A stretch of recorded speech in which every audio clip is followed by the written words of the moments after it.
Hey guys, how's it going? Today's topic can be a frustrating one, because when you sound kind of unprepared, early practice at a place where... What? Hear me? Oh, more rosin.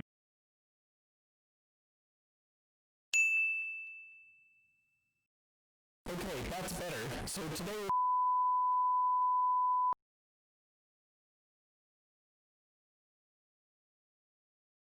Okay, wow, sorry about that.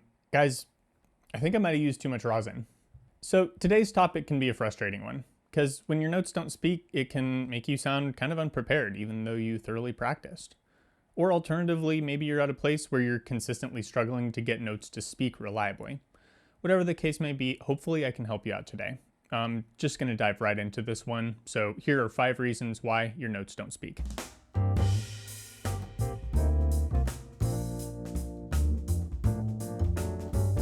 As you probably guessed already, rosin can be one of the factors that contributes to not getting the sound that you want. If you're struggling to get notes to speak, often applying a little bit of rosin can solve that issue no problem. However, as you probably also guessed, applying too much rosin can actually have a detrimental effect on the sound quality, making your sound overly grainy, almost like you have a scratchy throat or something. So how do you find that sweet spot? Well, that can actually be somewhat subjective and even situational depending on your playing style, what musical context you're in, what kind of rosin you use, and even what flavor of bow hair you have, whether it's black or white, amber, or some kind of mix.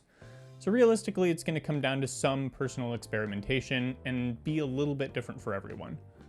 As a baseline, nice. It's good to start with clean hair. If you're not ready for a rehair, often brushing out the hair with a clean, unused toothbrush or even a bristled hairbrush can be a good place to start. I like my hair to be decently grippy, but also not so grippy that it gets stuck really easily. If you end up applying too much, don't worry. Just be sure to leave yourself a little bit of time to bow it out before you have to do anything critical. A quick additional note on keeping things clean, be sure you're regularly cleaning off your strings where you bow.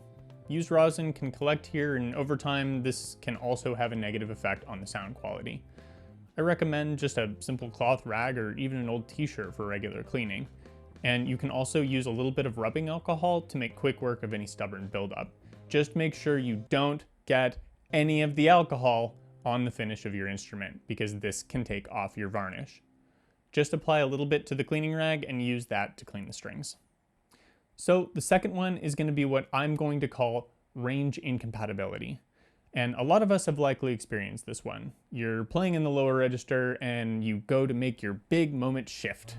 You've been practicing this for weeks and it's time to shine, and while it's even in tune this time, you find that the note squeaks out and doesn't speak at all. What a letdown. The situation is likely due to the range incompatibility. When I'm playing in a higher register, it's important to be conscious of bow placement and be sure to follow the left hand range with the bow accordingly. Put simply, when the left hand goes up, the bow should follow.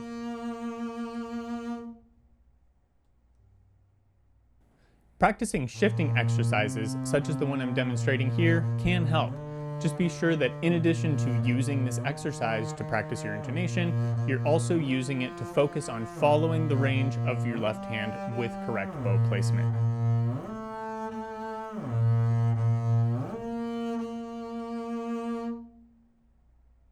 Number 3 is going to be dead strings. Over time, strings just wear out. While it can be hard to notice when you play every day, dead, worn-out strings generally feel kind of lifeless and stop responding quite as well to input from the player. Sometimes this manifests through pitch instability, but it can also manifest through inconsistent articulation and note activation, translating to notes just not reliably speaking. If you're playing every day, I suggest changing your strings once a year if possible, and keeping the most recent set as a backup set. Now I know what you're thinking. Bobby, I can't afford to be buying bass strings every year. And I know where you're coming from. Bass strings are really expensive, sometimes $300 to $400 US a set. So if you're on a tight budget, I tend to recommend the Kaplan string from D'Addario for orchestral players, and the D'Addario Helicore series for just about everybody else. The Helicores come in orchestral, hybrid, and pizzicato varieties, and they're at a really competitive price. Link in the description for more information on those. I think in the future, I'd like to do a full video on deciding what kind of string you should use. So drop me a like on this video if you'd like to see that, and be sure to get subscribed so you won't miss out. Moving on to number 4, which is going to be left and right hand timing. And this is one I tend to notice in my own playing when I'm preparing for something, especially in things that involve tricky passages and string crossings. Occasionally when I go to cross strings, if the bow beats my left hand over there before my left hand has a chance to fully push the note down, it won't speak correctly or reliably. I've actually spent way too much time practicing a passage and getting really frustrated in the process, only to discover that this is my only issue. So if you're having trouble, consider investigating this as a cause, and just be sure to practice syncing up your right and left hand. I'll be going further into detail on this in a future video. Last but not least, at number 5 is going to be bow variables. With my students, I talk a lot about the 3 core variables about your bow that you can change to suit each situation. And these are going to be bow speed, bow weight, and bow placement. If any of these variables are out of balance or out of sync for the context, it can lead to notes not speaking or sounding the way we want them to. For example, if my bow speed is too fast in comparison to the bow weight, my sound will be really airy and unfocused.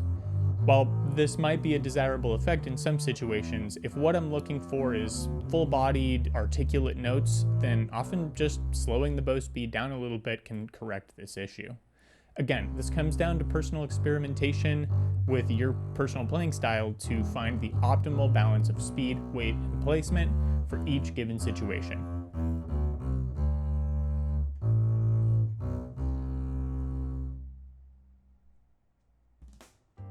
Well guys, that's going to do it for this one. Let me know in the comments if you think I missed something, or if you tried one of the suggestions and found some success with it.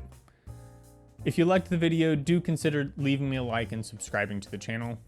Also, if you're interested in supplementary cat content, you can find me on Instagram under @bobby.charmin. These are my cats. The black one, Marth, is 8 years old, and Ike, the tiger gray, is 2. Cats are scientifically proven to improve your bass playing through therapeutic means, so do yourselves a favor. Again, you'll find links to the string brands I mentioned earlier in the video, along with a link to my Instagram as well as my website. If you're interested in taking any lessons, I do teach online over the internets, so head over to the contact page on my site, send me a note through the form there, and we'll see about getting things set up. As always, thank you very much for watching, and until next time, happy practicing.